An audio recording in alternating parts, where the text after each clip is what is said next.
What ration did you get? Well, my mother had to content herself with what ration she could get, and there were 7 of us in the house. I had a brother who had just joined the army, and he was actually stationed in Paisley, which isn't far from Clydebank, and he used to get home quite regular until he had to go and do his training. Well, he was only 18 then, but as far as the rationing goes, we had 2 ounces of butter each per week, 4 ounces of margarine. If we wanted jam, you got 1 jar of jam for the month. And other than butcher meat, it was rationed. I think it was about a quarter pound, which would be about 100 grams now, and that was only maybe once a week. So you had to economise the way you could as far as your dinners and teas were concerned. But then during the day, we had our dinner midday. That was always our dinner time. At tea time, you had what you could get was bacon and egg or something like that. And we only got 1 egg a week. That was all our ration was. My question for Mary is, what was the Blitz like? If it was very destructive or if you were pretty safe while during this Blitz?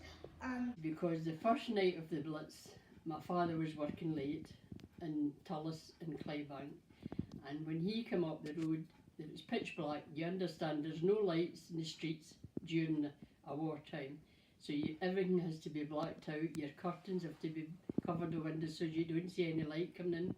And when he came in from work, my mother had his supper ready, and he says, "This isn't a night." He says, "It's the very night that the Germans would come over, because it was so dark and there was a moonlight night."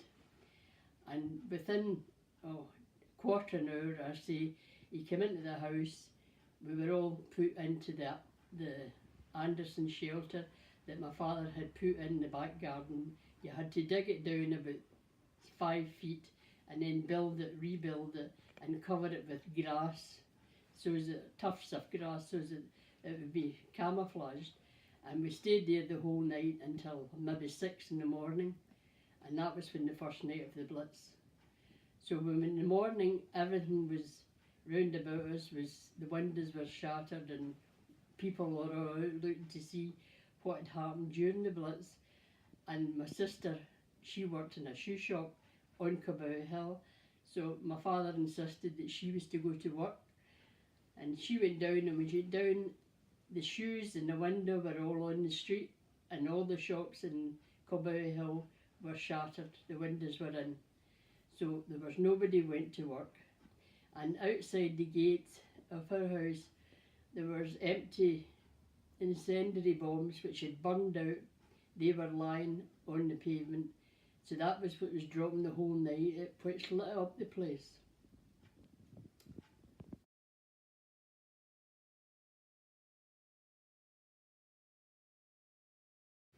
No, the house wasn't destroyed, but it was damaged, and it was like that until we came back from Elmsborough, where we were evacuated.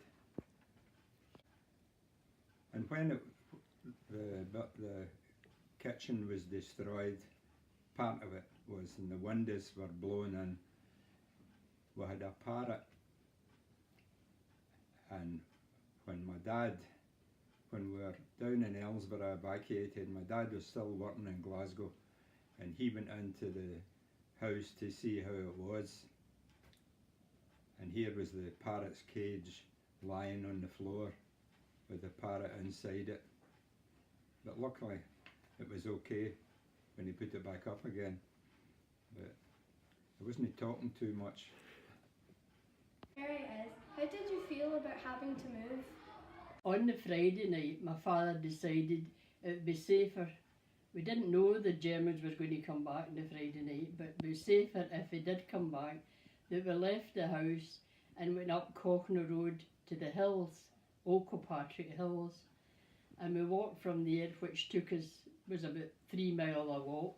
We walked up all the hills to get to the fields, and we lay in this field with an upturned tree for shelter, unknown to us, there was guns on the fields, which the army, we didn't know they were there, and they were shooting at the planes.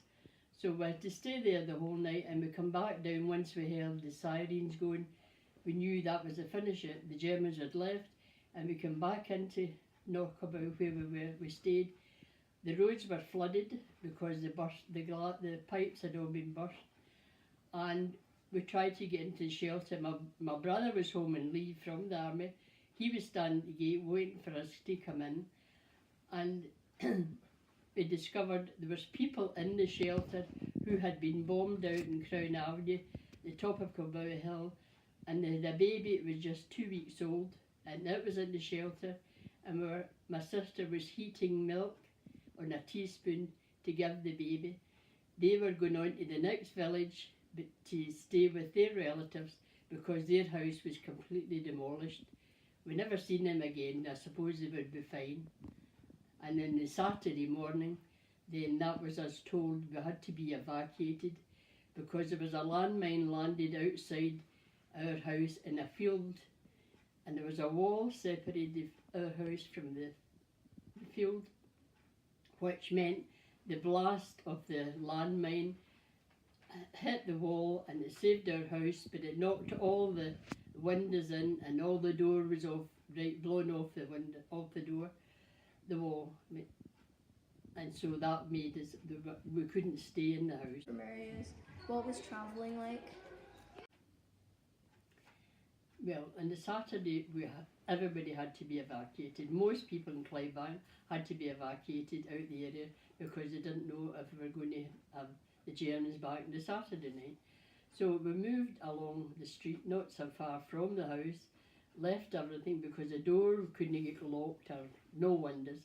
And my mother and my father and my 2 sisters and my 2 brothers, 3 brothers, all left. My other brother, he was in the army.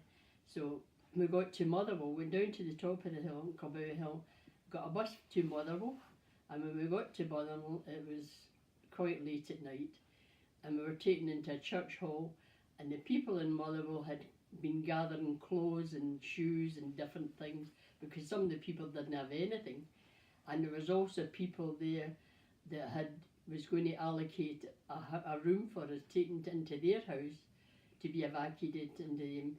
So we went into a house in Watson Street in Motherwell. I can always remember the number, it was 47 Watson Street, and the husband was a miner, a coal miner, and they gave us one room. So my mother and my father and my young brother were in this one room. My 2 sisters went to another house, and my 2 brothers went to another house. So we were all broke up, and my father had to travel to Clydebank every day to get to work, and my brother Duncan, he was the same. He had to travel along with my father, and then they come home at night time, and my 2 sisters went to a high school. My younger brother wasn't able to go to school. I didn't go to school either. And so that was 10 weeks education we didn't have then. And then we got back into Clydebank again once we got windows and our door fixed because my father was anxious to get back to his home so that he didn't have to travel the whole time to go to work. As for Ian, did you ever hear gunshots? Well, when you say gunshots, do you mean somebody with a rifle shooting at you or larger guns? Well, we heard larger guns while the bombs were falling. We heard the larger guns in a Polish destroyer which was in John Brown shipyard being repaired, and we heard them firing at the German planes. The question is for Mary. Did your family have much money? At that time, the war was, everybody was in the same boat, as they would say. Money was short, always short, because a journeyman's wage was about £2.50 a week. So you can understand there wasn't a lot of money. And if your brothers were doing an apprenticeship, they had maybe about 50 pence or 12, I would say 12 and 16, which would be about 65 pence was their wages. So you can understand there wasn't much money about in Clydebank at that time. Everybody was working class. There are very few really, I would say, well-off people. My question's for Mary. Was your host house good and how long did it take to get there? Ready? The lady of the house was very nice, and I always find that they were pleasant. And funny enough, there was a baker's was quite near us, and it was Polish people that had this baker's in Motherwell, and they used to make lovely rolls, morning rolls, and they made them on a Sunday night. You could go and get hot rolls, and it was really nice. I didn't even remember much about Motherwell, but as I said, I was only 10, but I know it was quite a big town then. Question is for Ian. What were your birthdays like during World War II? Well, it's a kind of difficult to answer that, but they were much the same, I suppose, as before it, only there was less types of presents that you could get because there just weren't any shops that would sell anything like that.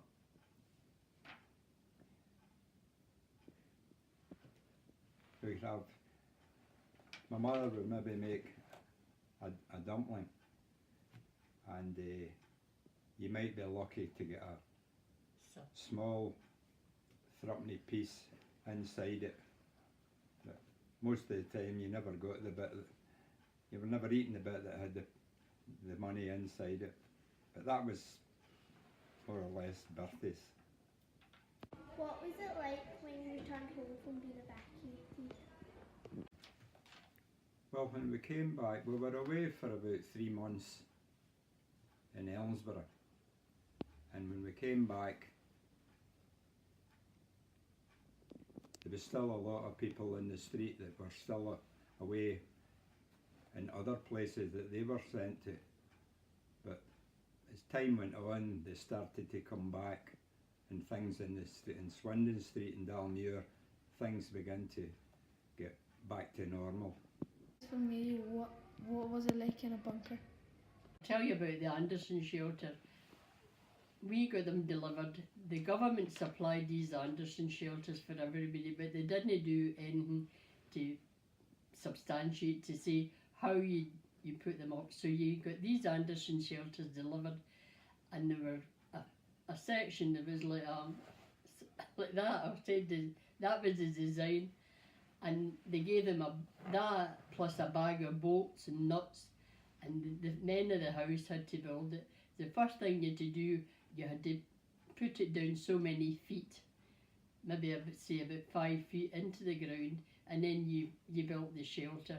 And then any chairs or benches that you done that yourself, you put that into the shelter for sitting on. If you had a carpet spare, that went in as well.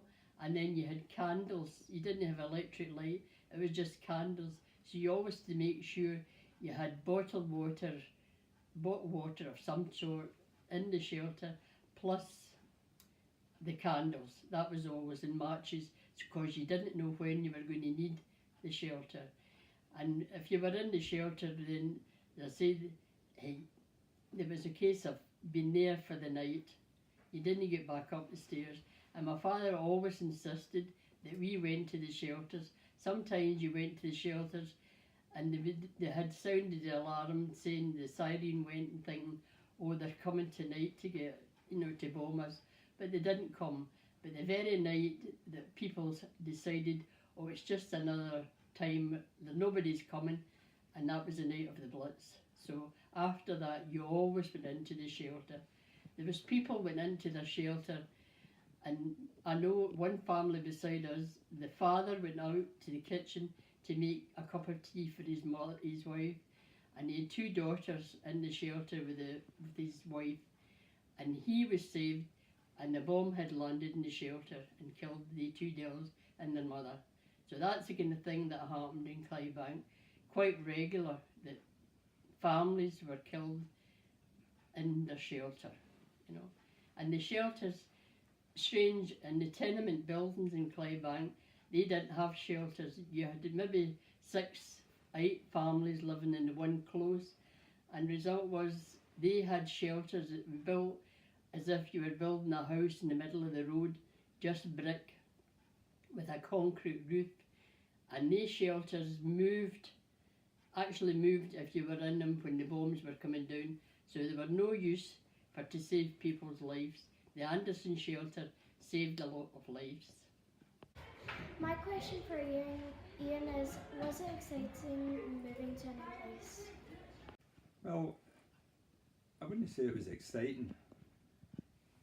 I would say you were a bit more relaxed, that you were away from the bombing and you felt a bit safer there. But while we were at Elmsborough, Greenock was blitzed, the town of Greenock, which was just across the water from Elmsborough, and we could hear the bombs that were dropping in Greenock were blowing the windows of the shops at Elmsborough in with the force of the blast of them that were a bit nearer there, you know. But that was it.